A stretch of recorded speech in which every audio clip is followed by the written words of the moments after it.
नमस्कार, KP news 24/7 में आपका स्वागत है। मैं हूं अश्विनी आपके साथ। आइए सबसे पहले एक नजर डालते हैं आज के मुख्य समाचारों पर।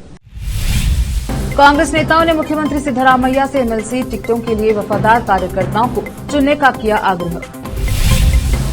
रेवन्ना यौन शोषण मामला, विभिन्न प्रगतिशाली समूहों के 10,000 से अधिक लोगों ने 30 मई को हसन चलो मार्च की बनाई योजना।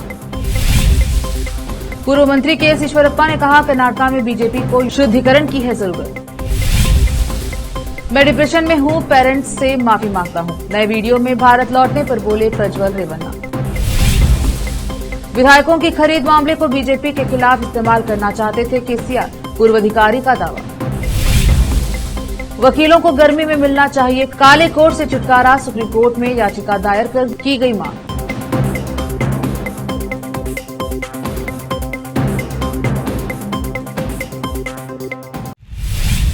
अब समाचार विस्तार से। एमएलसी टिकटों के लिए जोरदार पैरवी के बीच कांग्रेस नेताओं के एक वर्ग ने मुख्यमंत्री सिद्धरामैया से उन लोगों को चुनने का आग्रह किया है जो पार्टी के प्रति वफादार रहे हैं और संगठनात्मक रूप से सक्रिय हैं। याचिका पर पार्टी के 8 नेताओं Vijay Malgund, V Shankar, BR Naidu, S Manohar, Abdul Wajid, A Kenchegowda, VS Aradhya और एम रामचंद्रा ने हस्ताक्षर किए हैं, जो टिकट के दावेदार भी हैं। 11 एमएलसी पदों को भरने के लिए चुनाव 13 जून को होने हैं। उनका चुनाव विधायकों द्वारा किया जाएगा। अपने पास मौजूदा विधायकों की संख्या के आधार पर कांग्रेस 7, बीजेपी 3 और जेडीएस 1 एमएलसी चुन सकती है। यौन शोषण मामले को लेकर 30 मई को हसन तक न्याय मार्च निकालने के लिए विभिन्न प्रगतिशील समूहों के 10,000 से अधिक लोग नाविद्दु निलदिदरे कर्नाटक की छत्र छाया में एक साथ आए हैं।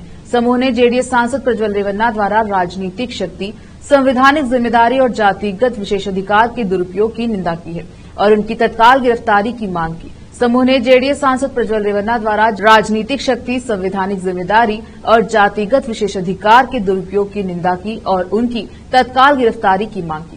अप्रैल में मामला सामने आने के बाद भारत से भागे सांसद को वापस लाने में केंद्र सरकार की जानबूझकर देरी की आलोचना करते हुए अखिल भारतीय प्रगतिशील महिला संघ की मैत्रिया कृष्णन ने उनके राजनयिक वीजा को तत्काल रद्द करने का आग्रह किया। पूर्व मंत्री के एस ईश्वरप्पा ने कहा कि राज्य में बीएस येदियुरप्पा एंड सन्स के चंगुल में फंसी बीजेपी को शुद्धिकरण की जरूरत है। मंगलवार को मंगलूर के पत्रिका भवन में मीडिया कर्मियों को संबोधित करते हुए उन्होंने कहा कि उनकी तरह पार्टी के ईमानदार कार्यकर्ताओं का बीएस येदियुरप्पा और उनके परिवार से मोहभंग हो गया है। उन्होंने शिकारीपुरा में ही लोगों का विश्वास खो दिया है। पार्टी का केंद्रीय नेतृत्व इस भ्रम में है कि राज्य में भाजपा के पास केवल बीएस येदियुरप्पा ही संभावित नेता है। किसी को यह नहीं भूलना चाहिए कि बसवनगौड़ पाटिल यत्नाल एक प्रचंड नेतृत्व करता है। यौन शोषण के आरोपों का सामना कर रहे कर्नाटक की हासन सीट से लोकसभा सांसद प्रज्वल रेवन्ना ने सोमवार को एक वीडियो जारी किया है। कई महिलाओं ने रेवन्ना पर रेप, यौन उत्पीड़न और सेक्सुअल एक्ट को फिल्माने का आरोप भी लगाया है। उन्होंने वीडियो में दावा किया कि वह डिप्रेशन से गुजर रहे हैं। ऑल इंडिया मजलिस इत्तेहादुल मुसलमीन के पूर्व विधायक विरासत रसूल खान का निधन हो गया। उन्होंने पहले नामपल्ली विधानसभा क्षेत्र से मजलिस का प्रतिनिधित्व किया था। मृतक 2009 के विधानसभा चुनाव में नामपल्ली निर्वाचन क्षेत्र से मजलिस के टिकट पर चुने गए थे। रुकते हैं छोटे से ब्रेक के लिए, जल्द लौटेंगे ब्रेक के बाद।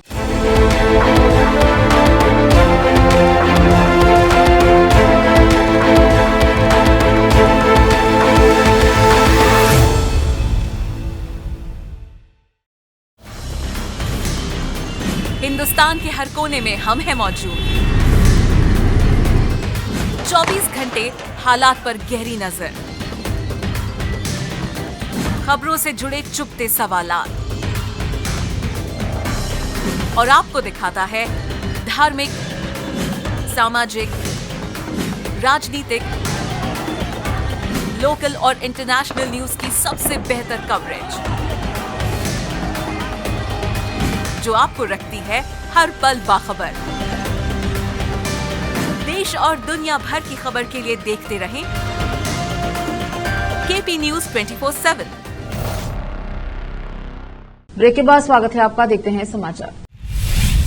तेलंगाना के पूर्व सीएम चंद्रशेखर राव कथित तौर पर बीआरएस विधायकों की खरीद फरोख्त के मामले को भाजपा के खिलाफ इस्तेमाल करना चाहते थे ताकि अपनी बेटी की कविता को दिल्ली शराब घोटाले में राहत दिलाने के लिए भाजपा के साथ समझौता कर सके। फोन टैपिंग मामले में गिरफ्तार एक पूर्व पुलिस अधिकारी ने यह स्वीकार किया है कि अपने इकबालिया बयान में पूर्व डिप्टी कमिश्नर राधाकृष्णन राव ने यह बात कही है। फोन टैपिंग मामले में राधाकृष्णन राव मुख्य आरोपियों में से एक। राव ने कहा कि पेदाइना बीआरएस चीफ और पूर्व सीएम केसीआर के लिए इस्तेमाल किया गया नाम चाहते थे कि भाजपा के संगठन के राष्ट्रीय महासचिव बीएल संतोष को कथित बीआरएस विधायकों की खरीद के मामले में गिरफ्तार किया जाए। इसके लिए एक विशेष जांच दल का गठन किया गया। केसीआर चाहते थे कि बीएल संतोष को गिरफ्तार करके भाजपा के साथ समझौता किया जा सकता था, जिसके तहत राव के कविता को ईडी जांच से छुटकारा दिलाना चाहते थे, लेकिन कुछ पुलिस अधिकारियों की अक्षमता की वजह से एक अहम व्यक्ति पुलिस की पकड़ में नहीं आ सका। बाद में वह मामला हाईकोर्ट गया और हाईकोर्ट ने गिरफ्तारी पर रोक लगा दी। इसके बाद एसआईटी का यह मामला सीबीआई को सौंप दिया गया। तेलंगाना की राजधानी हैदराबाद के तेलंगाना प्रजा भवन में बम रखे होने की खबर मिली है। अज्ञात व्यक्ति ने पुलिस नियंत्रण कक्ष में फोन किया और घटना की सूचना दी, जिससे साथ ही पुलिस और बम विनिरोधक दस्ते के कर्मी सतर्क हो गए और वहां व्यापक तलाशी ली, जो झूठी निकली। इस घटना पर प्रतिक्रिया देते हुए राज्य मंत्री सीतक्का ने कहा है कि मामले को निपटाने के लिए रोजाना कई लोगों से संपर्क किया जा रहा है और उन्हें अंदर जाने दिया जा रहा है। इसी बीच बम रखे जाने की फोन कॉल से सभी डर गए हैं। उन्होंने कहा कि उन्हें किसी पर भी शक नहीं है। प्रधानमंत्री मोदी अंतिम चरण के मतदान से पहले कन्याकुमारी में विवेकानंद रॉक मेमोरियल पर ध्यान कर सकते हैं। सूत्रों के मुताबिक पीएम मोदी 30 मई की रात को कन्याकुमारी पहुंचेंगे। इसके बाद वह 31 मई को विवेकानंद रॉक मेमोरियल जा सकते हैं। वहीं वह पूरा दिन ध्यान कर सकते हैं। बता दें कि 1 जून को लोकसभा चुनाव के अंतिम चरण का मतदान होना है। आधिकारिक कार्यक्रम के अनुसार इससे पहले 30 मई को सुबह 11 बजे पीएम मोदी होशियारपुर में चुनावी सभा को संबोधित करेंगे। इसके बाद वह तमिलनाडु जाएंगे और वहीं रात में विश्राम करेंगे। हालांकि अभी तक पीएम मोदी का 31 मई को और 1 जून का आधिकारिक कार्यक्रम जारी नहीं हुआ है। गौरतलब है कि 2019 के लोकसभा चुनाव के दौरान अंतिम चरण के मतदान से पीएम मोदी केदारनाथ गए थे और वहीं उन्होंने रुद्र गुफा में ध्यान किया था। काला कोट वकीलों की पहचान मानी जाती है, लेकिन गर्मी में यह रंग न पहनने की सलाह दी जाती है। इसी बीच सुप्रीम कोर्ट में भी एक याचिका दाखिल की गई, जिसमें गर्मियों के दौरान वकीलों के ड्रेस कोड में राहत देने की अपील की गई। इसके तहत मांग की गई कि वकीलों को गर्मियों के दिनों में काला कोट न पहनने की छूट दी जाए। याचिका में अदालत से मांग की गई है कि एडवोकेट एक्ट 1961 के नियमों में संशोधन किया जाए, जिससे वकीलों को गर्मी के दिनों में काला कोट पहनने से राहत मिल सकेगी। बता दें कि एडवोकेट शैलेंद्र मणि त्रिपाठी ने दायर याचिका में कई राज्यों की बार काउंसिल को हर राज्य के लिए गर्मी के प्रमुख महीनों को निर्धारित करने का निर्देश देने का भी अनुरोध किया था, ताकि उन महीनों में वकीलों को काला कोट और गाउन पहनने से छूट दी जा सके। देश के मैदानी इलाकों में गर्मी के दिनों में तापमान बहुत ऊपर चला गया। ऐसे में काला कोट पहनना मुश्किल हो रहा है।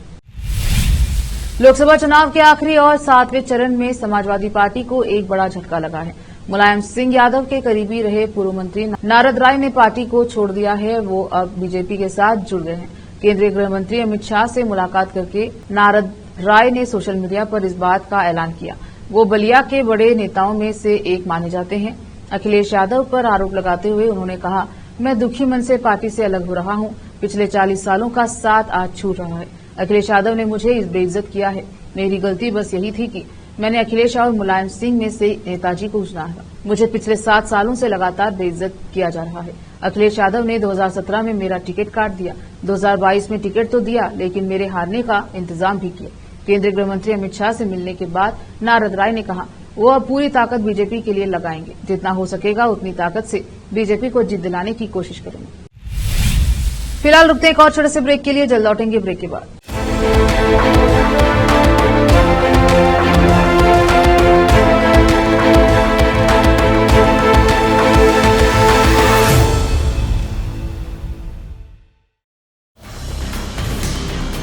हिंदुस्तान के हर कोने में हम हैं मौजूद।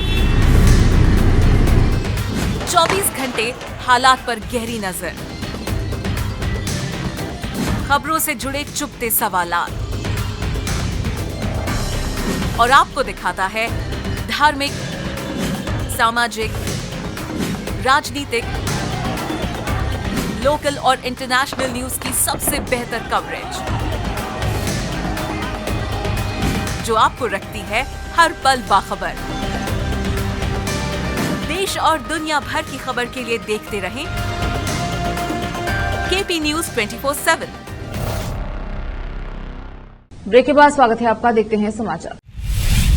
केजरीवाल सरकार में मंत्री आतिशी की मुसीबत बढ़ गई है। आम आदमी पार्टी की नेता आतिशी को मानहानि केस में कोर्ट ने समन भेजा है। मानहानि केस की सुनवाई के दौरान राउज एवेन्यू कोर्ट ने आतिशी को तलब किया है। अब उन्हें 29 जून को कोर्ट के समक्ष पेश होना होगा। आप नेता और दिल्ली सरकार की मंत्री आतिशी ने आरोप लगाया था कि भारतीय जनता पार्टी द्वारा आम आदमी पार्टी के विधायकों को खरीदने की कोशिश की जा रही है। इसी को लेकर भाजपा के प्रवक्ता प्रवीण शंकर कपूर ने मानहानि का केस किया था। दरअसल राउज एवेन्यू को स्थित additional chief metropolitan magistrate Tanya Bamniyal ने दिल्ली भाजपा के मीडिया प्रमुख प्रवीण शंकर कपूर के मानहानि केस को स्वीकार कर लिया। इसके बाद उन्होंने आतिशी को 29 जून को कोर्ट में पेश होने के लिए कहा, समन जारी किया। बिहार के रोहतास जिले में बड़ी खबर सामने आ रही है। दरअसल मंगलवार को विक्रमगंज अनुमंडल क्षेत्र में काराकाट के निर्दलीय प्रत्याशी पवन सिंह के प्रचार के लिए पहुंचे खेसारी लाल यादव की सभा में भीड़ बेकाबू हो गई। इस दौरान भीड़ ने सैकड़ों कुर्सियां तोड़ डाली। वहीं लोगों की भीड़ पवन सिंह के काफिले में शामिल हुई। फॉर्च्यूनर गाड़ियों के छत पर चढ़ी गई, जिस कारण गाड़ी को भी काफी नुकसान पहुंचा। बता दें कि इस दौरान समर्थकों को गाड़ी से हटाने के लिए पुलिस और सुरक्षाकर्मियां काफी मशक्कत करनी पड़ी। लोगों के महंगी लग्जरी कार के छत पर खड़े हो जाने से कार की छत भी क्षतिग्रस्त हो गई। तस्वीर में देख सकते हैं कि किस प्रकार लाखों करोड़ों की महंगी गाड़ियों के ऊपर खड़े होकर लोग भोजपुरी कलाकार खेसारी लाल यादव और पवन सिंह को देखना चाह रहे हैं। वहीं इस दौरान सैकड़ों कुर्सियां भी टूटी और बिखरी पड़ी दिखी। आखिर में फिर एक बार देखते हैं मुख्य समाचार। कांग्रेस नेताओं ने मुख्यमंत्री सिद्धरामैया से एमएलसी टिकटों के लिए वफादार कार्यकर्ताओं को चुनने का किया आग्रह। रेवन्ना यौन शोषण मामला, विभिन्न प्रगतिशाली समूहों के 10,000 से अधिक लोगों ने 30 मई को हसन चलो मार्च की बनाई योजना। पूर्व मंत्री के एस ईश्वरप्पा ने कहा, कर्नाटका में बीजेपी को शुद्धिकरण की है जरूरत। मैं डिप्रेशन में हूं, पेरेंट्स से माफी मांगता हूं। नए वीडियो में भारत लौटने पर बोले प्रज्वल रेवन्ना। विधायकों की खरीद मामले को बीजेपी के खिलाफ इस्तेमाल करना चाहते थे केसीआर, पूर्व अधिकारी का दावा। वकीलों को गर्मी में मिलना चाहिए, काले कोट से छुटकारा, सुप्रीम कोर्ट में याचिका दायर कर की गई मांग।